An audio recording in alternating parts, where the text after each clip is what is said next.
Le Seigneur soit avec vous. Évangile de Jésus-Christ selon saint Luc. Les publicains et les pécheurs venaient tous à Jésus pour l'écouter. Les pharisiens et les scribes récriminaient contre lui. Cet homme fait bon accueil aux pécheurs et il mange avec eux. Alors Jésus leur dit cette parabole. Un homme avait 2 fils. Le plus jeune dit à son père, « Père, donne-moi la part d'héritage qui me revient. » Et le père fit le partage de ses biens. Peu de jours après, le plus jeune rassembla tout ce qu'il avait et partit pour un pays lointain, où il gaspilla sa fortune en menant une vie de désordre. Quand il eut tout dépensé, une grande famine survint dans cette région. Il commença à se trouver dans la misère. Il alla s'embaucher chez un homme du pays qu'il envoya dans ses champs garder les porcs. Il aurait bien voulu se remplir le ventre avec les gosses que mangeaient les porcs, mais personne ne lui donnait rien. Alors il réfléchit. Tant d'ouvriers chez mon père ont du pain en abondance, et moi ici je meurs de faim. Je vais retourner chez mon père et je lui dirai, Père, j'ai péché contre le ciel et contre toi. Je ne mérite plus d'être appelé ton fils. Prends-moi comme l'un de tes ouvriers. Il partit donc pour aller chez son père. Comme il était encore loin, son père l'aperçut et fut saisi de pitié. Il courut se jeter à son cou et le couvrit de baisers. Le fils lui dit, « Père, j'ai péché contre le ciel et contre toi. Je ne mérite plus d'être appelé ton fils. » Mais le père dit à ses domestiques, « Vite, apportez le plus beau vêtement pour l'habiller. Mettez-lui une bague au doigt et des sandales aux pieds. Allez chercher le veau gras, tuez-le. Mangeons et festoyons. Car mon fils que voilà était mort, et il est revenu à la vie. Il était perdu, et il est retrouvé. » Et ils commencèrent la fête. Le fils aîné était au champ. À son retour, quand il fut près de la maison, il entendit la musique et les danses. Appelant un des domestiques, il demanda ce qui se passait. Celui-ci répondit, « C'est ton fils qui est de retour, et ton père a tué le veau gras. Parce qu'il a vu revenir son fils à bonne santé. » Alors le fils aîné se mit en colère, et il refusait d'entrer. Son père qui était sorti le suppliait, mais il répliqua, « Il y a tant d'années que je suis à ton service, sans avoir jamais désobéi à tes ordres, et jamais tu ne m'as donné un chevreau pour festoyer avec mes amis. Mais quand ton fils que voilà est arrivé, après avoir dépensé ton bien avec des filles, tu as fait tuer pour lui le veau gras. » Le père répondit, « Toi, mon enfant, tu es toujours avec moi. Tout ce qui est à moi est à toi. Il fallait bien festoyer et se réjouir, car ton frère que voilà était mort, et il est revenu à la vie. Il était perdu, et il est retrouvé. » Acclamons la parole de Dieu.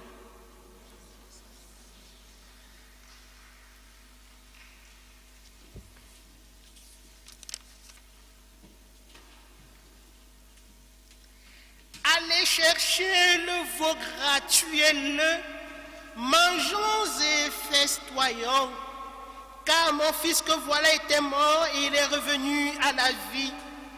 Il était perdu et il est retrouvé. Bien-aimés dans le Christ, loué soit Jésus-Christ. Aujourd'hui, comme nous l'avons annoncé au début de notre célébration eucharistique, nous célébrons le dimanche de la joie, appelé encore dimanche létharé. Dimanche passé, nous étions invités à faire l'expérience de la patience de Dieu. Ce Dieu qui est patient et qui attend notre retour vers lui, qui nous invite à nous convertir sans nous forcer, mais espérant que nous allons prendre conscience de notre péché pour finalement revenir à lui. Et aujourd'hui, ce Dieu patient se présente à nous comme le Dieu de miséricorde. Ce Dieu rempli de tendresse, rempli d'amour, qui n'est pas là pour nous condamner, mais plutôt prêt à nous accueillir, parce qu'en réalité, loin de lui, nous sommes perdus. Dans la première lecture que nous avons suivie, extraite du livre de Josué, Josué nous narre, il nous raconte la première Pâque qu'ils ont réalisée en terre promise. Durant la marche vers la terre promise, ils se sont fait nourrir par Dieu, qui tous les jours leur donnait la manne sans faire des efforts. Et une fois arrivés en terre, il est temps que Dieu arrête d'assister le peuple de cette manière, parce que le peuple doit se responsabiliser en travaillant de ses mains. Et c'est pourquoi il célèbre la Pâque dans la joie, parce qu'effectivement, ils ont les premiers fruits du travail de leurs mains. Le Dieu qui nous aime, qui nous libère, est le Dieu qui veut nous voir réaliser et épanouis à travers notre vie de tous les jours. Il n'est pas là pour nous assister permanemment en nous déresponsabilisant de nos responsabilités. Il nous invite à faire avec lui l'expérience de la liberté véritable. Et cette liberté véritable, nous la verrons encore tout à l'heure dans l'évangile de ce jour. Et dans la deuxième lecture que nous avons suivie, extraite de la lettre de Saint Paul apôtre, sa seconde lettre aux Corinthiens, Saint Paul nous invite à faire l'expérience de la réconciliation. Dieu, en son Fils Jésus-Christ, nous a réconciliés. La seule chose qu'il attend de nous, c'est que nous puissions accepter, accueillir et vivre la réconciliation qu'il a opérée en donnant sa vie, en mourant sur la croix. Et parce que par notre baptême, nous sommes devenus des créatures nouvelles. Nous sommes devenus des enfants de Dieu. Nous avons été réconciliés avec Dieu. Désormais, nous avons reçu une vocation. Nous avons reçu une mission. C'est celle d'être les ambassadeurs de la réconciliation. Et c'est pourquoi Saint Paul dit: désormais, parce que le Christ nous a réconciliés avec son Père, nous sommes nous aussi devenus des ambassadeurs. L'ambassadeur, c'est dans notre monde civil, dans notre monde ordinaire, l'ambassadeur, c'est le représentant de l'autorité. Dans les pays, toutes les nations qui sont en bonne relation les uns les autres ont toujours une représentation diplomatique qu'on appelle l'ambassade. Et l'ambassade dans ce pays-là est comme le représentant du chef de l'État qui l'a mandaté. Et pour symbole donc aujourd'hui, lorsqu'il dit que nous sommes des ambassadeurs de la réconciliation, c'est parce que le Christ qui nous a réconciliés nous envoie vers nos frères et sœurs, nous envoie dans nos milieux de vie pour prêcher la réconciliation que nous-mêmes, nous avons déjà fait l'expérience. Nous ne pouvons pas en effet annoncer la réconciliation aux hommes si nous-mêmes nous sommes divisés, si nous-mêmes nous ne sommes pas en paix avec Dieu. Et c'est pourquoi aujourd'hui, en méditant sur ces paroles de l'apôtre, nous devons nous interroger sur notre propre relation avec Dieu, sur notre propre relation avec nos frères et sur notre propre relation avec nous-mêmes. Est-ce que nous sommes des hommes et des femmes réconciliés? Est-ce que dans mon cœur ne règne pas la haine, la division, l'amertume? Et c'est pourquoi, si je me reconnais aujourd'hui ambassadeur, c'est dire que j'ai déjà fait la première expérience de la réconciliation avec Dieu. Et maintenant, ma mission est d'aller vers mes frères et sœurs pour leur annoncer la réconciliation véritable. Et c'est cette réconciliation que le Seigneur nous dépeint dans l'évangile de ce jour à travers ce qu'on appelle communément la parabole de l'enfant prodigue. Saint-Aim préfère l'appeler la parabole du Père miséricordieux, parce qu'au cœur de la parabole se trouve le Père. Et nous le savons, ce Père, c'est Dieu, notre Père, qui nous aime, qui est toujours là, prêt à nous pardonner. Le contexte est le suivant. Jésus-Christ fait bon accueil aux pécheurs, il fait bon accueil aux publicains, aux prostituées. Et les scribes et pharisiens qui pensent qu'ils sont purs et qui ne doivent pas s'approcher de ceux qui sont impurs commencent à récriminer contre Jésus. Cet homme marche avec les prostituées, il marche avec les publicains, les pécheurs, les rejetés de la société, jusqu'à se poser la question sur l'identité de Jésus. Lui qui se dit fils de Dieu, comment est-ce qu'il est possible qu'il puisse marcher avec ces gens-là que la société a rejetés? Il commence pour cela à leur raconter plusieurs paraboles. Et ici, c'est la parabole la plus longue parce qu'on a la parabole de la perle perdue, la parabole de la brebis égarée. Et là maintenant, il prend cette parabole du père et de ses deux fils. Une famille étrange. Le premier, le fils cadet, il se rend compte qu'il veut vivre, non pas vivre en Dieu, mais vivre sa propre vie. Il veut faire l'expérience de la liberté. Et qu'est-ce qu'il fait? Il commence par faire ce qu'on va appeler un parricide. C'est-à-dire, il va tuer son père, même si son père est encore vivant. Pourquoi je le dis? Parce qu'il va vers son père et il demande sa part d'héritage. Nous le savons dans toutes nos familles. On commence à parler de l'héritage après la mort du propriétaire. C'est après que le père soit mort que la famille s'assoit et commence à discuter sur l'héritage ou à lire le testament. Le fils donc commence, même si son père est vivant, par le tuer, tout simplement en réclamant sa part de richesse. Et qu'est-ce qu'il veut faire? Il veut partir loin de la famille pour mener sa propre vie.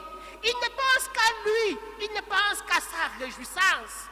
On aurait dit dans un langage philosophique que le fils est un épicurien. Il veut mener la belle vie, comme nous savons le mener souvent. Et quelle belle vie! La vie dans la débauche, la vie dans l'alcool. Et le fils, l'aîné, va dire la vie avec les prostituées. Il va de loin de la famille, il gaspille. Et quand il a fini de gaspiller, Voilà la famine qui sévit et finalement, il faut vivre. Et qu'est-ce qui se passe? Il cherche du travail, il trouve. Mais ce travail commence par l'aliéner et récupère toute sa dignité. Jésus est juif, il s'adresse aux juifs. Manger la viande du porc pour les juifs était un sacrilège. Combien plus aller travailler au service des porcs, jusqu'à vouloir manger la nourriture des porcs. Le fils, finalement, parce qu'il a voulu être loin de sa famille, finit par tout perdre, jusqu'à perdre son humanité et rejoindre la race de l'animalité et perdre tout, jusqu'à chercher de quoi vivre sans trouver. Dans cette misère, dans cette pauvreté extrême, il prend conscience que quelque chose est possible. Quelqu'un peut tout changer. Et cette personne qui peut tout changer, c'est son propre Père. Et c'est pourquoi il commence par réfléchir et il formule cette prière qui, en réalité, est motivée par le désir de la famine et non pas par le désir d'une conversion véritable. Il décide de retourner. Loin de Dieu, mes frères et sœurs, nous sommes perdus. Et qu'est-ce qui se passe? Le Fils a voulu faire l'expérience du péché. Et le péché l'a ruiné, le péché l'a tué. Nous aussi, lorsque nous vivons dans le péché, nous sommes loin de Dieu. Nous sommes des frères, des hommes, des fils perdus. Nous sommes morts. Et c'est pourquoi aujourd'hui, nous sommes invités à faire comme le Fils, à retourner. Retourner vers le Père, retourner vers l'Église, retourner vers le sacrement de réconciliation. Souvent, on se fait confesser, lorsqu'on veut prendre la première communion, après on oublie ce qu'on appelle la confession, on oublie le confessionnal. Et on se dit, qui est cet homme-là, ce prêtre, pour que je puisse retourner vers lui, pour lui parler de mes péchés. Et comme certains disent, je me mets dans ma chambre et je dis, Dieu, pardonne-moi mes péchés. Aujourd'hui, donc, le Seigneur nous invite à prendre conscience jusqu'où le péché peut nous conduire. Le péché nous détruit, le péché nous aliène, le péché récupère tout ce que nous avons de grand et de précieux.